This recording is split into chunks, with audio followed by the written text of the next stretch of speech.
እኔን አትወደኝም አይደል? እኔ እወድሻለሁ፣ አልጠላሽም። ሜቢ አንቺ እኮ አላውቅበት ብለሽ እንጂ በጣም ጂኒስ ሰው ነሽ። አንተ ታነባለህ አይደል? የሆነ እውነት ማወቅ ወንጀል ነው፣ በሰው ያስጠላል። ትክክል ነሽ፣ ግን ምን አይነት እውነት? ለምሳሌ ታጠለን ያን ጊዜ ነው የተቀመጠችው። ለምን? ሲቀጥል ደግሞ በጣም እርግጠኛ ነኝ ዳጣ ሴት አይደለችም። እንዴ ታዲያ ማን ነው? አንተ በደንብ ታውቃለህ። ባለፈው ተሳካ ስለ ዳጣ አባት ልትነግረኝ ነበር። አይ ምንም ነገር አላውቅም። አታውቅም? እሺ በጣም ጥሩ። እና ለማውቃት እንድንጋባ ይፈልጋል። ለማየ ነግሯታል። እንዴ መቼ? ቆይ እንዴት ማለት? እኔን ሳማክረኝ? አንተ እኮ ከናትና ከአባት ሳስቆጡ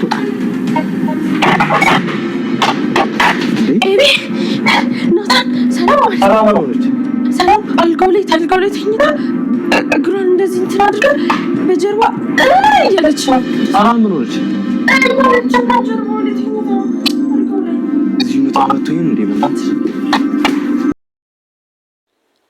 ሰላም እንደምን አላችሁ? የዳጣ ድራማ ተከታታዮች በያላችሁበት ሰላማችሁ ይብዛ። እንግዲህ ዛሬ የዳጣ ድራማን በክፍል 66 መተናል ማለት ነው። እንግዲህ በክፍል 65 እንደተመለከትነው ናታንና ደረጀ ተገናኝተው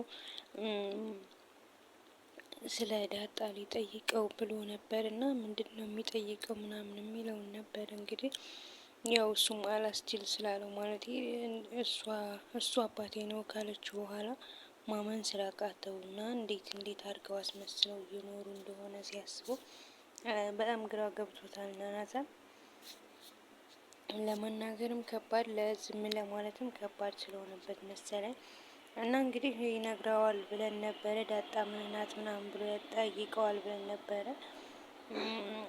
እንግዲህ ምንም አላለውም ማለት ወሬውን አስቀየሰ፣ በሌላ መልኩ አረገው ማለት ነው።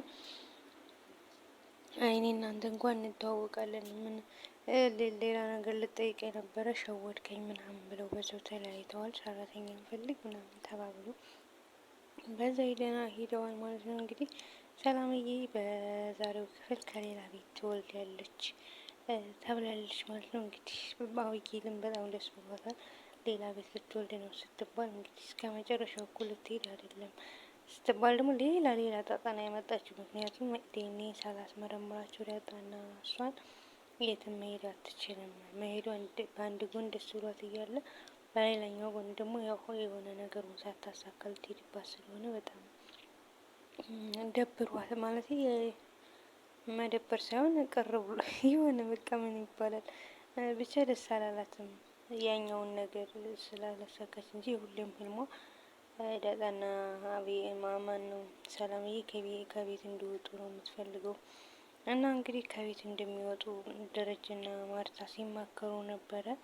ማለት አክስቷ ኑሮ እንዴት ነው ምናምን ስትል ያው ተከራይተው ነው የሚኖሩት፣ ኑሯቸው ዝቅ ያለ ነው ምናምን እያለች ነበር ተከራይተው የሚኖሩ ከሆነ በጣም ይከብዳል። ስለዚህ ለምን ቤት አንከራይላቸው ዳጣና እሷን እያላት ነበር። እና ዳጣ እንዴት ብላ ነው ከእሷ ጋር የምኖረው? አሁን ጨዋታ ለምዳለች። ስለዚህ ከቤት አትወጣም፣ አሁን አትወጣለም እያለችው ነበር። ያው እሱ ደግሞ ያሰበውን እና እሱም የሰራው ስህተት በጣም እኔ ግን ግርም የሚለኝ ሁለተኛ ስህተቱን ሲያምን ሲያቅ እንዴት ሊሆን ነው? የመጀመሪያው ስህተትስ እሺ እየተጸጸተበት ነው። ሌላ ስንት አለበት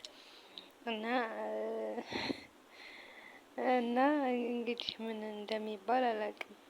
ማለቴ እኔ መጥፎ ሚስት ነኝ፣ መጥፎ ባል ነኝ ላንቺ፣ አንቺ ለእኔ አትገቢኝም፣ ትበዥብኛለሽ ምናምን እያላት ነበር። እና ምን አጉዴለህብኝ ነው አንተ ለኔ የምበዛብህ? ምን አንተ የምበዛብህ እያላችሁ ነበር። እንግዲህ ያው እሱም ያለውን ኑሮ ነው። አንተና እኔ ይሄን ያክል ስንኖር ችግራችን በማውራት ስለምንፈታ ነው የኖር ነው።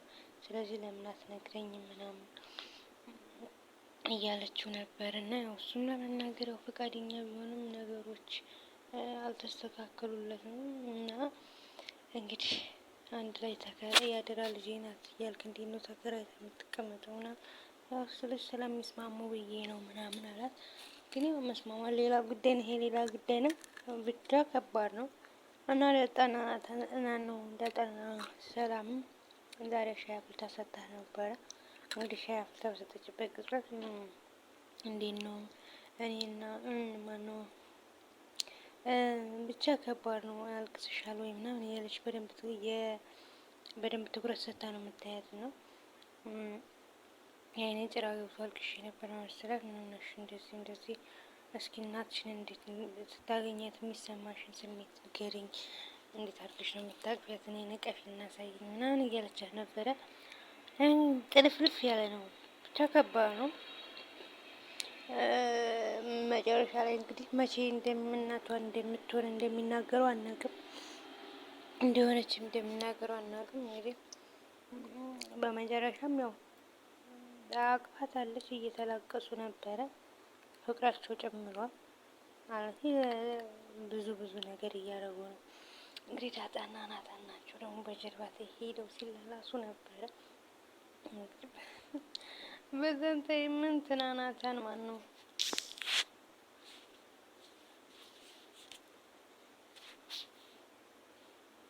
ናታና ናፍቀሽ ነበር እየተባባሉ ያቺ ማነው ስሟ እየታቸው አብዬ ታያለህ ማነው ታያለህ ናታን እኔ አንተን የግሌ ያው ካላረኩ ነው የምትለው በስካርም በምንም አድርጋ ልታስረግዘው እንደሞከረች አንተ ግን ብቻ እያወሩበት ነበር። በሷ ብታረግዝበት ለእናቲቱም እንደዚህ እያለቻት ነበረ ነው እንዴት ነው እንደዚህ የምታረጊው ባለጌ፣ ለምንድን ነው ሴት ልጅ አላገባሽም ቢልሽስ ምናምን እያለቻት ነበረ።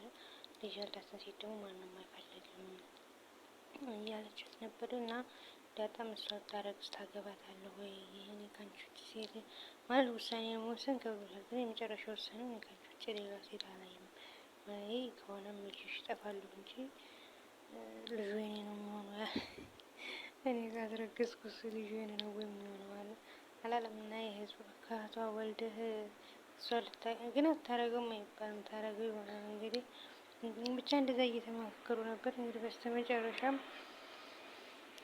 ሰላምዬ አልጋ ላይ ሆና እየተንፈራፈረች ነው ሲባል ነበረ። ያው ምጧ መጥቶ ነው ወይ